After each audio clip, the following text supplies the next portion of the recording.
Maya and Nathaniel's journey. Nathaniel Blake's voice sliced through the air like broken glass, anger and frustration written on every syllable. He stormed into the room, taking the baby from Maya's arms with a force that caused her breath to catch in her throat. "No, please. She just fell asleep," Maya whispered desperately. But Nathaniel was unsympathetic. "You serve it, but you don't hold it. Not your place."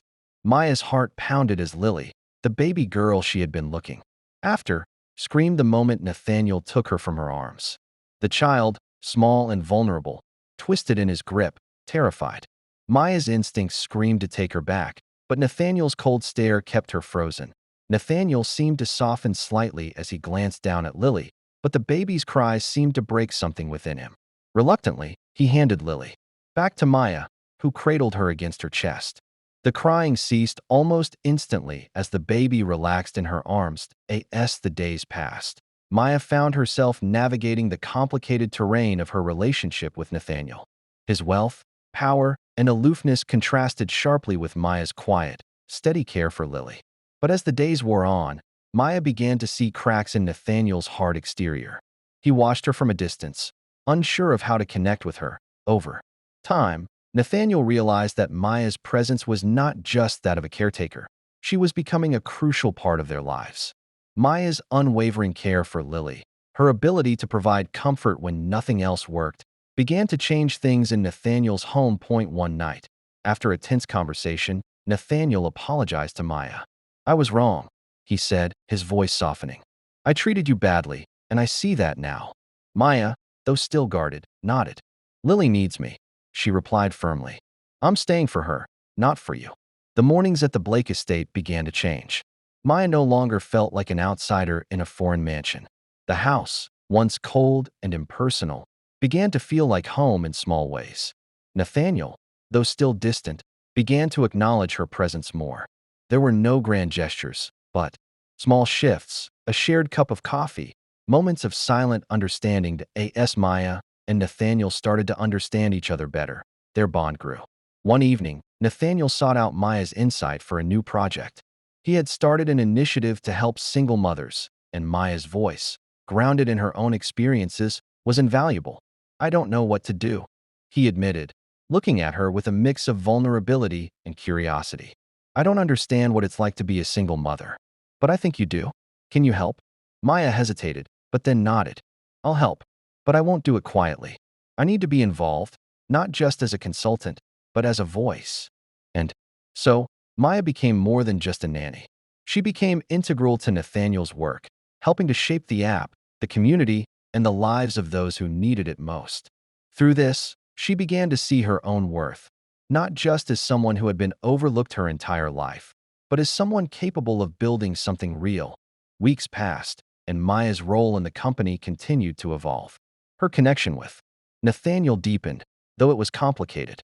He was a man who had been used to power, to control, but through his relationship with Maya, he learned to listen, to see things from a new perspective. The moments of intimacy between Maya and Nathaniel were subtle, but they were growing. Maya became a part of his world, not because she had to, but because she wanted to. And she was beginning to realize that she could have a life here, a future, not just for herself, but for Lily. As the project grew, the dynamics of the Blake household shifted further.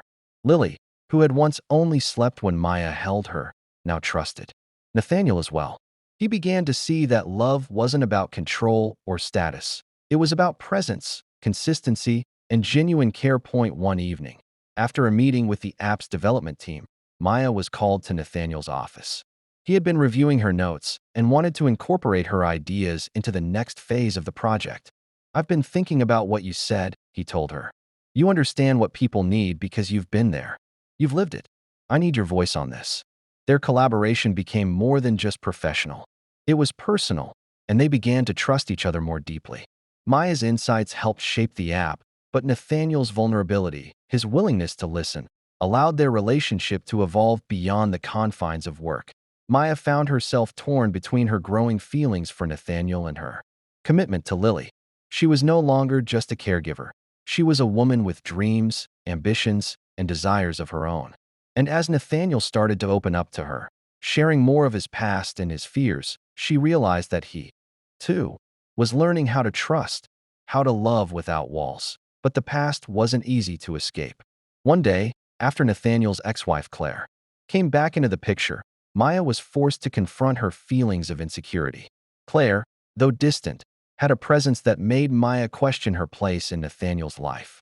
Yet, it was in this moment of vulnerability that Maya found her strength. "She's not my competition," Maya said firmly. "I'm here for Lily. And that's enough." As Maya continued to navigate her new life, the tensions in her relationship with Nathaniel began to subside. They were no longer strangers, no longer locked in a battle of power.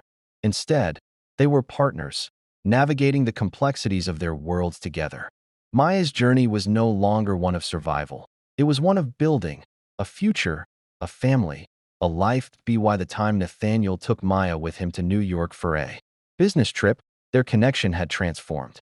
He saw her not just as the woman who cared for his daughter, but as an equal, someone who had shaped his company, his world, in ways he never expected. The trip to New York was a turning point. Maya was no longer just a caregiver. She was a leader, a voice that mattered. When she spoke at the conference, her words resonated deeply with the audience. "I'm not just here to be seen," she said. "I'm here to build something that matters." Back in the Grayson office, Maya's role was formalized. She was no longer just the nanny or the help. She was an advisor, a voice that carried weight. Nathaniel, though still learning, supported her every step of the way. Together, they faced the challenges of the business world, of family life, and of healing. And as Maya's foundation began to take root, helping women who had once been overlooked, she realized that her journey, her life, was no longer defined by where she had come from. It was about where she was going and who she was becoming.